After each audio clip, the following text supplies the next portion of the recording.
यानी हिंदी के एक नए एपिसोड में आपका स्वागत है।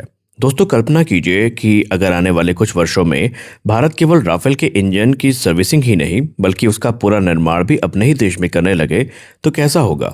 और फिर उसी अनुभव के दम पर भारत अपने 5वीं पीढ़ी के स्टेल्थ फाइटर एमका के लिए पूरी तरीके से स्वदेशी इंजन भी विकसित कर दे। सुनने में ये एक हसीन सपना लगता है, लेकिन अब ये कल्पना केवल कल्पना नहीं रह गई है, क्योंकि फ्रांस की कंपनी सैफरान और भारत की एचएएल के बीच में होने वाली है M88 इंजन इकोसिस्टम के बीच में को लेकर एक बड़ी बातचीत, जहां पर M88 इंजन इकोसिस्टम भारत के रक्षा उद्योग का भविष्य बदल सकता है।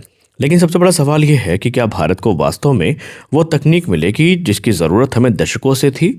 क्या M88 इंजन राफेल का इंजन बना रहेगा या फिर यही भारत के 5वीं पीढ़ी के कार्यक्रम की नींव बनेगा।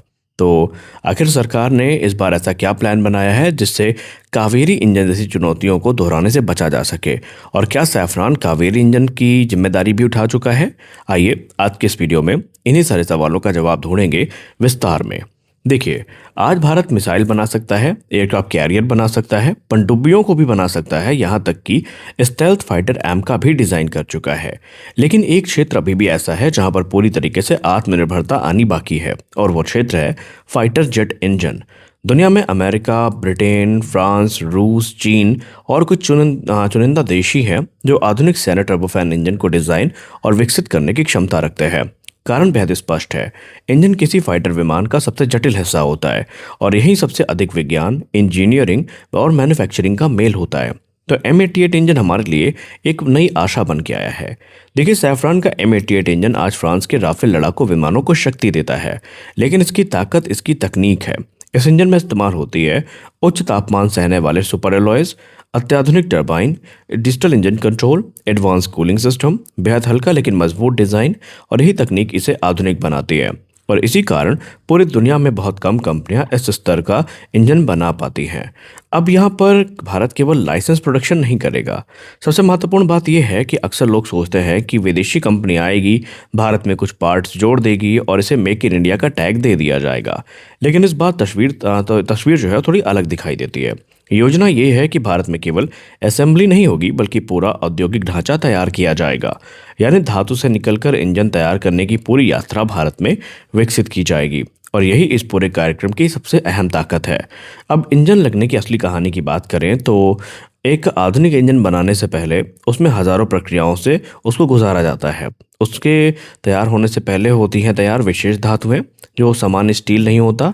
इनमें निकल, कोबाल्ट, टाइटेनियम आधारित जो सुपर एलॉयज हैं इनका उपयोग किया जाता है।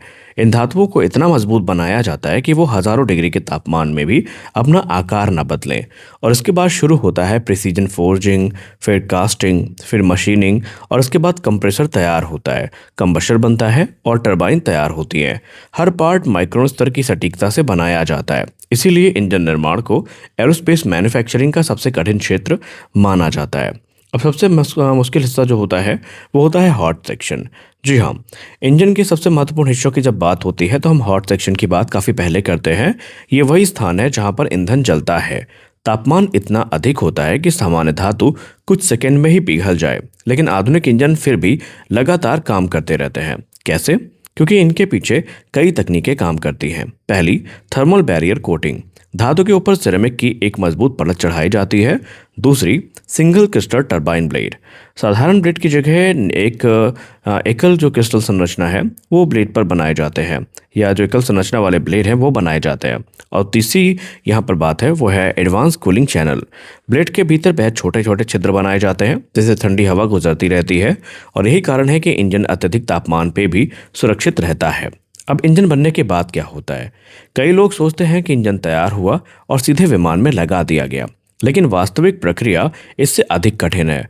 हर इंजन को विशेष टेस्ट सेल में ले जाया जाता है जहां उसकी क्षमता जांची जाती है, जैसे कि अधिकतम थ्रस्ट हो गया, इंजन की खपत हो गई, कम वाइब्रेशंस हो गए, तापमान हो गया, उनकी रिलायबिलिटी हो गई।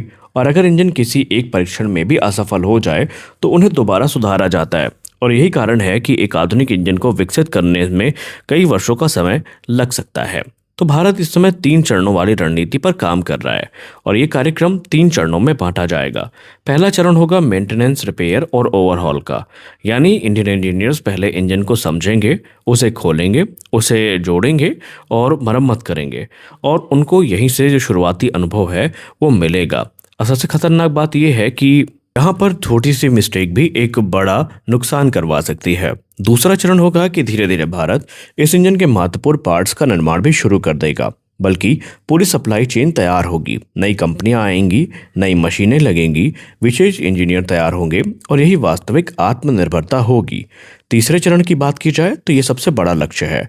भविष्य में भारत सैफरान मिलकर 120 से लेकर 140 किलोन्टन वर्ग के नए इंजन का विकास करेंगे और इस पर आम सहमति बन सकती है, जिसे एमका के भविष्य के संस्करणों के लिए उपयोगी माना जा रहा है। हालांकि इस चरण के लिए अंतिम समझौते और तकनीकी दायरे की आधिकारिक घोषणा अभी बाकी है। अब भारत ने इस प्रोग्राम में इतनी सतर्कता और प्रोएक्टिव अप्रोच है वो क्यों अपनाई है? उसके पीछे का एक कारण है। कावेरी इंजन कार्यक्रम ने भारत को एक महत्वपूर्ण सबक सिखाया कि केवल इंजन डिजाइन करना पर्याप्त नहीं होता, जरूरी होती है मैन्युफैक्चरिंग इकोसिस्टम, प्रमाणित सप्लायर, अत्याधुनिक मशीनें, टेस्टिंग लैब और स्किल्ड इंजीनियर। और इसीलिए इस बार पहले से पूरा इकोसिस्टम तैयार करने पर जोर दिया जा रहा है। आपको याद ही होगा कि कावेरी इंजन को हम लोगों ने बहुत उम्मीद के साथ शुरू किया था और 1980 के दशक में जब ये प्रोग्राम शुरू हुआ था तो इसका एकमात्र लक्ष्य था वो था लाइट कॉम्बैट एयरक्राफ्ट तेजस को पावर करना और काफ़ी हद तक हमने इस पर काम भी किया। लेकिन 2008 में जब इसको तेजस प्रोग्राम से डीलिंक कर दिया गया तो बहुत सारे लोगों के चेहरे पर मायूसी आ गई और भारत ने भी बहुत सारे सबक सीखे। अब भारत को इससे फ़ायदा क्या होगा? देखिए, अगर ये योजना सफल हो जाती है तो भारत को कई बड़े लाभ मिलेंगे। सबसे बड़ा लाभ ये मिलेगा कि विदेशी इंजन पर निर्भरता घटेगी, भविष्य के लड़ाकू विमानों के लिए घरेलू क्षमता मजबूत होगी, भारतीय उद्योग वैश्विक एरोस्पेस सप्लाई चेन का हिस्सा बन सकते हैं और नए स्किल्ड और जो नई जॉब्स हैं, स्किल्ड लेबर और नई जॉब जो है ये क्रिएट होगी। इसके अलावा रक्षा निर्यात की संभावनाएं मजबूत होंगी। इसके अलावा सैफरान ने यह भी इंडिकेशन दिया है कि वो भारत के कावेरी 2.0 प्रोग्राम में भी हर यथासंभव जो मदद है वो करने के लिए तैयार है। यानी इसके साथ ही साथ भारत को इक्वली सैफरान का जो सपोर्ट है वो कावेरी इंजन में मिलने वाला है। तो दोस्तों, स्पष्ट है कि M88 इंजन कार्यक्रम को केवल राफेल का इंजन मानकर हम नहीं देख सकते, बल्कि राफेल इंजन का भारत में निर्माण कहकर नहीं समझा जा सकता।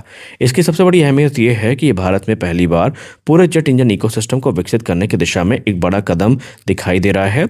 और यदि ये औद्योगिक आधार सफलतापूर्वक तैयार हो जाता है तो आने वाले वर्षों में भारत के लिए स्वदेशी फाइटर जेट इंजन विकसित करने का रास्ता पहले से कहीं अधिक मजबूत हो सकता है। लेकिन ये भी ध्यान रखना जरूरी है कि ऐसी परियोजनाएं लंबी अवधि की होती हैं। वास्तविक सफलता तकनीकी हस्तांतरण और जो संयुक्त विकास के अंतिम समझौते और निवेश पर निर्भर करेगी। तो देखते हैं सरकार इस पर अंतिम निर्णय कब लेती है। तो आज के इस वीडियो में बस इतना ही। क्या आपको लगता है भारत को ये काम करना चाहिए या भारत ने सही काम किया है? अपनी राय हमें ज़रूर बताएं। मिलते हैं अगले वीडियो में, तब तक के लिए जय हिंद।